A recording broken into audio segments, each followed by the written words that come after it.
Welcome, my friends of the interwebs. I'm going to call this video Mike Smith Target Oil and Gas, but I'll get to that in a minute. First, I want to give a special shout out to a couple people. RedneckResponder was the first person to get the answers correctly, the names correctly.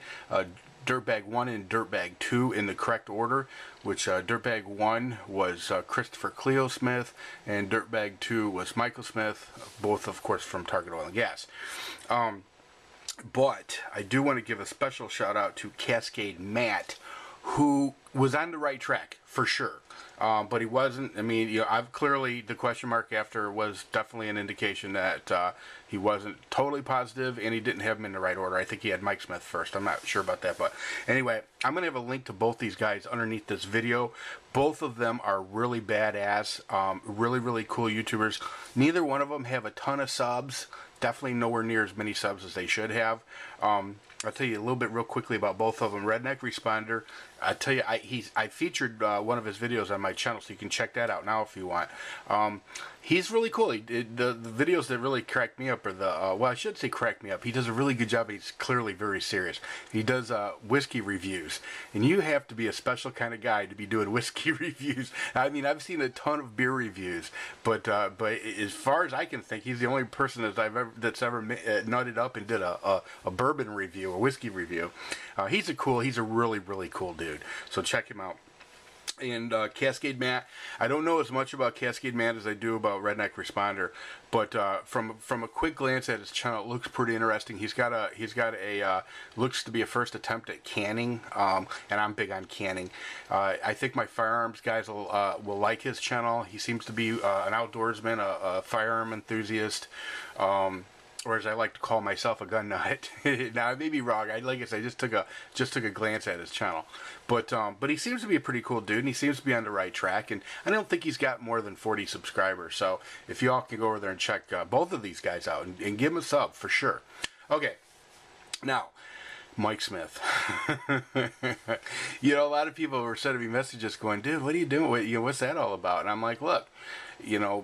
Bottom line, Mike Smith's family, for whatever strange reason, decided to involve themselves in my business in a negative way, and I had to, I step up. You want to come to me, but I'm going to step up. And, but I've been meaning to talk about Mike Smith for a long time. I'm really not supposed to do any of this stuff, but, you know how I roll. This video probably won't be up for just a few days.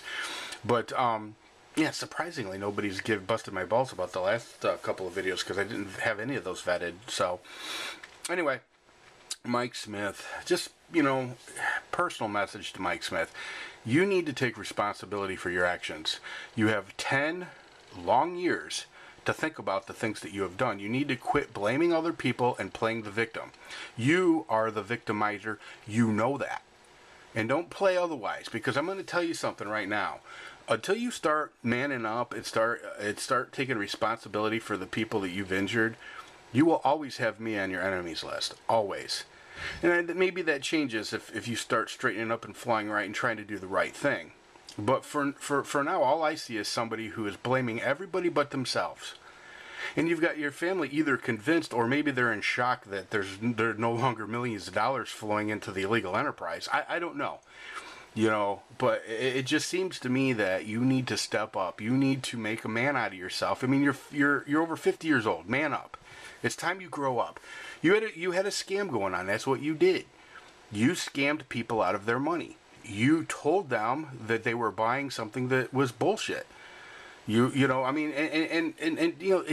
by now, and I finally figured out why you fought me so hard to try to keep those leases on my property, because you didn't want me to look at what you had done.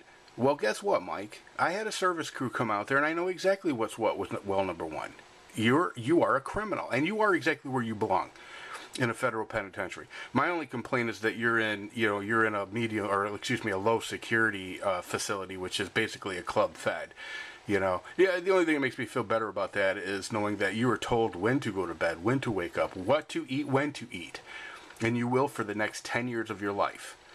Don't get me wrong. I'd much rather you be in a medium security penitentiary with the murderers, rapists, and thieves which is really where you belong, truthfully. But anyway, listen, you need to man up. You need to confess your sins. And that goes for the rest of your family, too. Your brother Chris, your son Sean, who got off very lucky at only 2.5 years. I'll tell you that right now. The judge, man, I don't know what he was thinking. And let me tell you something, too, Mike. I will be keeping an eye on your entire family for the rest of my life. I will be keeping an eye on it. Every now and again, I'm going to check in and make sure nobody's selling well programs, nobody's trying to scam anybody. Because I know, I'm fairly certain that when your son gets out of prison, it's hard to forget that you can make it a tremendous amount of money by scamming people. So I suspect that he will probably start back up the family business, if, by the way, the family business isn't already going on. In fact, if there's anybody who watches these videos, if you know anything about the Smith family, for example, if Mike Smith's wife is driving a Mercedes, I'd like to know about that. Send me a little note, because I have connections. I can make sure that that the right people are notified. Because, listen, bottom line, there is a lot of money still out there. A ton of money still out there, unaccounted for. Now these people can plead poverty all they want to plead poverty. Okay, and I know the federal government has a laundry list of things that they've seized and are going to auction off to try to pay restitution. But the fact of the matter is that there's millions of dollars unaccounted for. That money should go back to the victims of Target Oil and Gas. There's just no doubt about that. It should go back to the victims, and they are victims, absolutely. There were plenty of people who, in Mike Smith's attitude, I really think, Mike Smith's attitude was, well, these are rich people. They're rich people. So I took a little money from some rich people. I sheared some sheep. No big deal.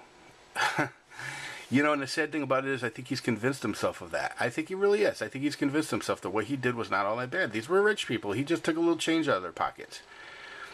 And the truth of the matter is that not every person that he fleeced was rich. Not that it would make a difference, but not every person that he fleeced was rich. There were a lot of people that got caught up in his little scam that, that could not afford to lose that kind of money, that were investing money that they were hoping was going to give them an income into retirement, and now they don't have that. All because of this low life, the low life that you're looking at right now, low life. In fact, let me zoom in on this clown. Yeah, I want everybody to remember what this clown looks like. I mean, because what he did to a lot of people was just unforgivable. Now, he got sentenced to 10 years in federal penitentiary. So some people will say, well, he's serving his time, he's paying back society. That's just not how I'm built. I don't think that he'll ever be able to pay back society for what he's done to people. He's a low life scum that he is. And the sad thing is, the judge felt sorry for his son. I know he did. That's why I only gave him 2.5 years, because he felt like, between, Mike and his uncle, Chris, I think the judge felt like, Sean Smith was, didn't have a prayer. And that may be true to a certain extent. But at some point, as you become an adult, you have to look at your situation and evaluate the things you were doing with your life and decide whether or not you have a moral compass. And Sean Smith did not have a moral compass. Now, maybe he, I don't know, maybe 2.5 years in jail will do him some good. I doubt it. I doubt it. But we'll see. But I will be, I'll be there keeping, I have a big eye out. I have a big magnifying glass seeing what's what. If any of these convicted felons think that they're going to get away with going back to doing the same shit they did before, they are sorely mistaken. Sorely mistaken. The biggest mistake that Mike Smith made was coming in contact with me. I'll tell you what, one of my proudest moments in my entire life was sitting on that witness stand, looking at this joker and his brother, and nailing nails into their coffin. I mean, looking at that jury and telling that jury exactly what was what I knew was one of the privileges in my life. And I am so proud to have taken a part in helping convict these clowns, these criminals, these felons, these dirtbag con men. It's one of the proudest moments of my life. Absolutely one of the proudest moments of my life. So, anyway, I may have more to say about this in the future, but I am just about at 10 minutes and I don't want to go over that. Everybody take care.